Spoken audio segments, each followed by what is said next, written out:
Okay, first things first, a very big story that you won't have heard about, almost certainly, this week, actually, Rafe, which you tweeted about, and got huge views from it. This is immigration, isn't it, again? Can you just explain quite what it is that people are missing? Yes, so we've had damning proof now from the OBR, the Office for Budget Responsibility, which is the government's fiscal watchdog, which has blown to smithereens the argument put forward by the Treasury and successive governments that the sort of mass immigration we've been subjected to in recent years was economically justified. Well, that argument, the economic argument for migration, which was essentially the only argument, has been shown to actually be, rather than an economic necessity, a complete economic catastrophe. By the age of 81, the low-skilled migrants that we've invited in their millions will cost individually, each taxpayer, each migrant will cost £465,000. In other words, from the very moment that a low-skilled migrant sets foot on British soil, they are a net drain on the economy. And unfortunately, low-skilled migrants constitute the vast bulk of the immigration that have come into this country. So a generation of politicians, both Labour and Tory, have been complicit in the cultural, the social, and now we can say the economic decline of this country. And of course, our viewers will be saying, well, thanks, Sherlock, we've known that for a long time. The fact is, we've now got official, we all knew that, but we now have official confirmation from the OBR, which is a publicly funded body, that's basically showing this to be the case. And it really reveals the degree to which we have been lied to by generations of politicians. We were told that, we need to have this mass migration because we need to have those vital doctors and those scientists and those engineers. Well, it turns out of the 3.6 million visas granted in recent years, 0.8% went to doctors, only 0.6% went to scientists and engineers. In fact, only 12% of visas have gone to skilled migrants, and only a tiny portion of those are actually highly skilled. The big takeout from this is that only 5% of migrants are net contributors to the economy as high-skilled earners. In other words, 1 in every 20 migrants in this country is contributing as a high-skilled earner. It is the greatest scandal of our time, and we have seen it. We were told that the trade-offs, the fact that we can see our neighborhoods deteriorating, the fact that we have, imported abhorrent cultural practices to this country, the segregation of our society, those were all necessary trade-offs for the well-funded public services that economic migrants would be able to bring us. Well, I'm sorry, that's been completely exploded. Exploded, but something, as you say, that should be absolutely scandal number one headline. You actually had to fight to find it. Was this even on any broadcast news? Well, the mainstream media completely turned a blind eye to this. We've had so much attention, quite rightly, on Keir Starmer's winter fuel allowance. This is a far bigger story. I mean, this is 1,000 times bigger in terms of the economic cost, because what the OBR is doing here is making projections into the future, and the projection is very bleak because, for years people have been saying, we need economic growth through migration. Well, actually, migration is strangling economic growth. For years, people have said we need to understand why we're having a low productivity issue in this country. Now we know why. I mean, this is earth-shattering stuff, and the media have completely turned a blind eye to it. The Telegraph did a very good article. There's been some stuff going on in some of the newspapers, but in terms of the mainstream media, a complete and deliberate attempt to try to suppress this. Yeah, it's quite extraordinary, isn't it? But, well, as you say, people watching might not think it's extraordinary. I would say, actually, when you say, they might be saying, well done, Sherlock, I would have thought that a lot of people, in fact, the way it was framed, a lot of people would have gone along with the economic argument. But I remember that what they would say is, I remember Nigel Farage saying it, actually, if it means that our GDP is just slightly less, then I'm happy with, I'll take that hit. Brexiteers would take the hit if it meant that we didn't have such a change in our society. That also was complete rubbish, actually. I mean, that was totally, it's a wrong framing of the thing. And I'm astonished that actually that no one is actually taking any notice of this. Yeah, I mean, you still see, even recently, kind of small C Conservatives or even members of the Tory party making this economic case for immigration. We now know from these recent figures that Rafe just said that essentially the immigration debate is over now. We know that it's not of benefit to our society. I think it's going to take a long time for the narrative to change. But yeah, I mean, we've been sold a lie, essentially. And even the recent Tory party, the argument that they were making for immigration was all of the things that Rafe was speaking about, that it's a benefit, it's benefit to the NHS, immigrants are the backbone of the NHS. I mean, that's always said. I mean, even on Question Time recently, it's been said it's kind of like a myth now that everybody just believes in. It's ingrained into their brains that the NHS wouldn't work without immigrants. Well, these recent figures show that last year only 3% of immigrants ended up working in the NHS, and of those that are highly skilled, as Rafe said, that are doctors, it's less than 1%. So what we're seeing in real time is, I think, all of the sort of mainstream narratives are crumbling around us, not just immigration, but many things, the NHS and all sorts of things. And I guess the question is, what do we do now? What's next? Well, they'll crumble quietly, won't they, as Rafe has just said. And if we're talking about immigrants in the NHS, it was a story a couple of weeks ago, wasn't it, about preferential treatment because of pro-Palestine ministers who are pro-Palestine. So there's one thing. I think this is not only a big lie, it's the lie, isn't it? It's the lie over the last 30 years because on top of it, it's a foundation where all the other lies work. So if you can sell this, even though we know it's not true, but we don't have the data to prove it, okay? If you can sell this, then you can sell genderism. You can sell decolonization. You can sell, the desire to kind of dehomogenize the culture because we need to be dehomogenized and wicked white people need brown people coming in or people from different kinds of cultures. So all of that stuff, all of the stuff that is built on the fundamental lie, all of a sudden falls down. The problem is, as I say, it will fall quietly and nobody, apart from people like us, nobody will talk about it. We've already said that the BBC, Channel 4, ITV, all of those outlets, they're just going to let it go. Why are they going to let it go? Because it's fundamental to everything they believe. And this is what people do, isn't it? They carry on with their beliefs. It's not easy to let something go. They'll just keep it quiet and we'll carry on and we'll keep being fed lies.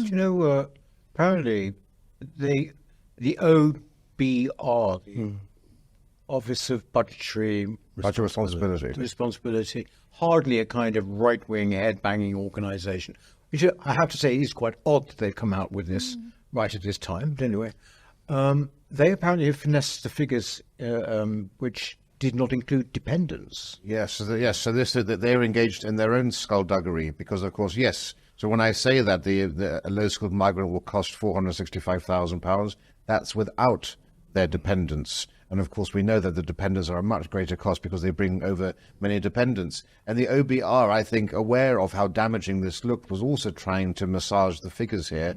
So, for example, they compared a low-skilled migrant worker. You would think they would compare it to the average British worker. Instead, they compared it to the average British person, which means the unemployed, the disabled, and the elderly also got caught into those. I mean, no serious economist would ever compare the average British person to a migrant worker. It's like for like. So yes, even then, the stats are actually even worse than what the OBR have been saying. Well, why do our political parties, he said naively, whether it's Reform or Conservative Party, why do they not pick this up and run with this? I mean, they don't, do they? Well, there have been some Reform MPs and Tory MPs on social media who've been pushing this forward, but I suppose they haven't been given a platform in the media to make the case elsewhere. Yeah. You see, the other thing, the question it begs, it seems to me, as well, is why? Why? One could accept their terms of argument, as I said, if they were just purely on the economic grounds, justifying it. But if that is the case, we know this to be the case, and they knew it, then what have they been up to? Why? Yeah, I mean, these figures are coming at a time when we really are experiencing the negative effects of mass immigration. You know, obviously the riots were in response to immigrants and second generation immigrants. Everybody's talking about the rise in crime. You know, it's becoming difficult for people to look away from this problem. And then these figures come out. So, and obviously it's just going to make people more angry because we're putting up with all of this change to our culture and the rise in crime and the inability for people to get on the housing ladder and so on. And we haven't even had any benefit. And like you say, it's difficult to understand why they did it, if it was just incompetence or if it was something ideological. I don't know. I think it's driven by ideology, and it isn't driven by something positive. It's driven by something negative, and that's a dislike of Britain, a dislike of the West, a desire to deconstruct everything we are and everything we stand for. So one of the interesting point, Peter, that you've just brought up there, who's talking about this? Who should be talking about this? Well, we had Nigel Farage kind of being cornered by Stephen Edgington talking about on GB News. On GB News. But I don't know what viewers think, or I suspect I might know, but he really wasn't saying the kinds of things that I wanted him to say about this. He was just pretty dismissive. And I think now, as Amy's just said, with all of the evidence that we have in terms of data, but in terms of anecdotal evidence from if you live in a city, if you live in a town, especially if you live in a red wall town like I do, you just see it on the streets all the time. I wanted Nigel to say something much more positive and much more forceful about immigration, illegal immigration, and the deportation of criminals. I mean, you're asking why, what is the reasoning behind this? I'd say it's twofold. On the left is ideological, as Philip was saying, and a clear desire to fundamentally change the makeup and the demographics of this country. As well, of course, we know that it's been politically motivated by Labour because, as I said many times before, 80% of ethnic minorities vote for the Labour Party. So by flooding this country with millions of potential new voters, you would guarantee in the decades to come, a Labour Party, a one-party state, essentially, as we now have in London and places like that. That's on the one side. But on the Conservative side, on the right-wing side, it's because the Tory party has been beholden to big business and to the CBI. And they have been pushing for, limitless cheap labour to come in, to suppress wages, and so that they don't need to make the costly investment that's so vital for our society, the investment in innovation, the investment in technology, the investment in automation and job mechanization, like picking apples off in machines that can pick apples off of trees and so forth.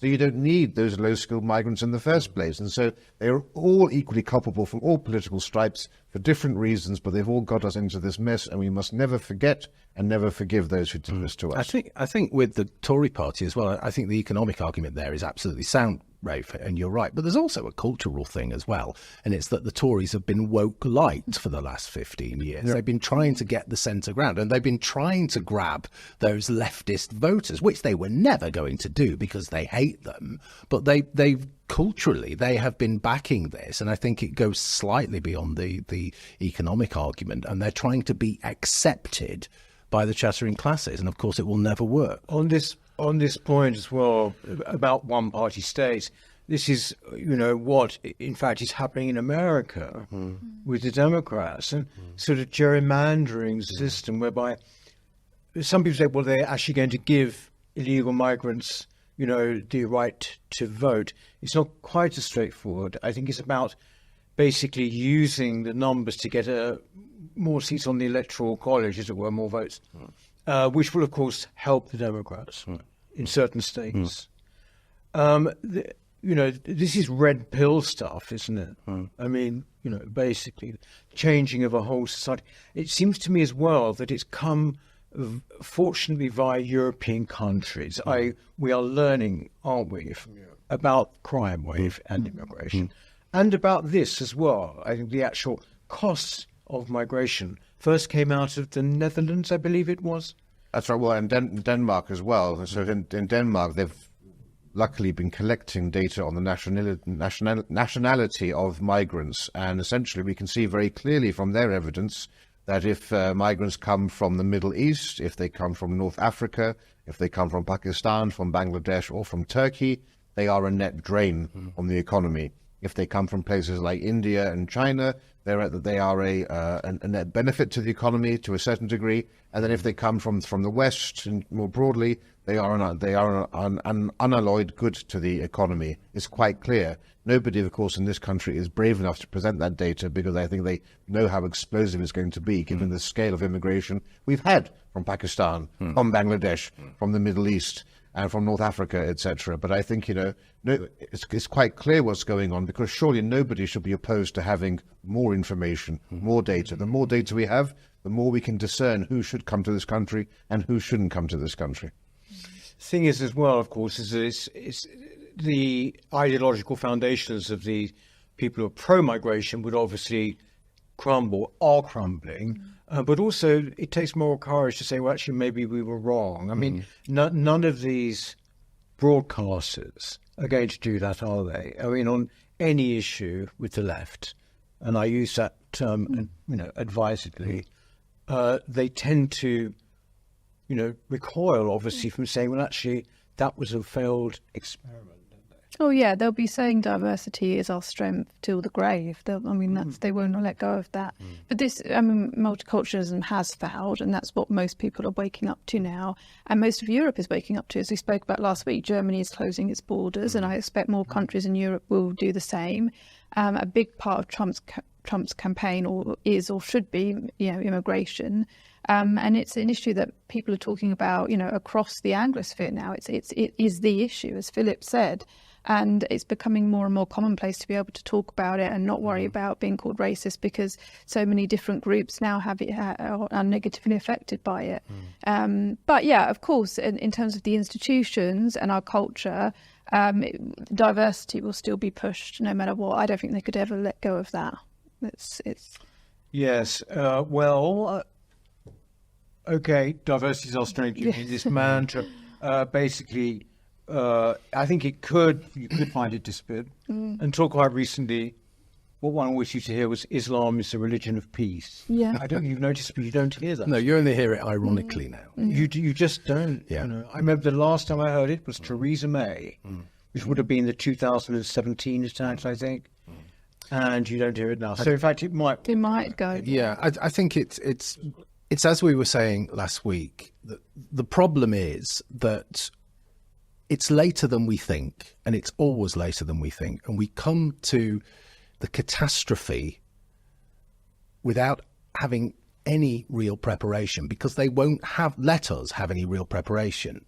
And so we're always fighting fires and dealing with something terrible, and we really shouldn't be. And it's so tragic that that's the case. And it makes me so angry that we are in this position, and we know it's going to get a lot worse before it gets better. That's the terrible thing. It's going to get a lot worse before it gets better, because they won't allow us to face the problem. But we will have to eventually, and I think Peter's right. I think that diversity is our strength will quietly go by the wayside. Of course, the problem is we've got at least 10 years or 5 to 10 years of Labour here, and Labour MPs are so cultish-like in their devotion to open doors policy, that the idea that this government will be able to convince them to enact the measures that need to be enacted to have any way of limiting or reducing what we're seeing, I think it is for the birds. And of course, it now means that the left in this country are to the left of any European left, because we have the liberal Sweden now considering voluntary repatriation, paying migrants €30,000 each to go back where they came from. And if you've got a family of 4 or 5, that's enough money to have a very nice lifestyle. You have Germany, led by a left-wing social democrat, now looking at the Rwanda scheme, using the facilities that we've built there, which the Labour Party abandoned, and also closing its land borders to other migrants and so forth.